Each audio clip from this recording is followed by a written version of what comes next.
মধ্যপ্রাচ্যে একের পর এক সামরিক উত্তেজনার মধ্যেই এবার সৌদি আরবে অবস্থিত একটি মার্কিন সামরিক ঘাঁটি লক্ষ্য করে ব্যালিস্টিক ক্ষেপণাস্ত্র নিক্ষেপ করেছে ইরান। শনিবারের এই ঘটনাকে ঘিরে পুরো অঞ্চল জুড়ে শুরু হয়েছে নতুন করে উদ্বেগ, উৎকণ্ঠা এবং নিরাপত্তা নিয়ে তীব্র আলোচনা। মার্কিন কর্মকর্তাদের বরাতে প্রকাশিত বিভিন্ন আন্তর্জাতিক প্রতিবেদনে বলা হয়েছে, প্রায় 4 মাস পর সৌদি ভূখণ্ডে এটি ইরানের প্রথম সরাসরি হামলা। দর্শক, ভিডিওতে লাইক দিয়ে পুরো ভিডিও দেখার অনুরোধ করছি। সৌদি আরবে মার্কিন ঘাঁটিতে ইরানের হামলা। সৌদি আরবে অবস্থিত একটি মার্কিন সামরিক ঘাঁটিতে ব্যালিস্টিক ক্ষেপণাস্ত্র হামলা চালিয়েছে ইরান। প্রায় 4 মাস পর রিয়াদকে সরাসরি লক্ষ্য করে এটি তেহরানের প্রথম হামলা। যুক্তরাষ্ট্রের এক কর্মকর্তার বরাতি দিয়ে সামাজিক যোগাযোগ মাধ্যম এক্সে দেয়া তথ্য জানায় এসকিউজের প্রতিবেদনে।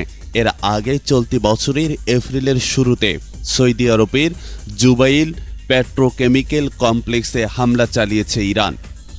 তবে সর্বশেষ হামলায় ঠিক কোন মার্কিন ঘাঁটিকে লক্ষ্যবস্তু করা হয়েছে তা, এতে কী ধরনের ক্ষয়ক্ষতি হয়েছে সে বিষয়ে তাৎক্ষণিকভাবে বিস্তারিত কোনো তথ্য জানানো হয়নি।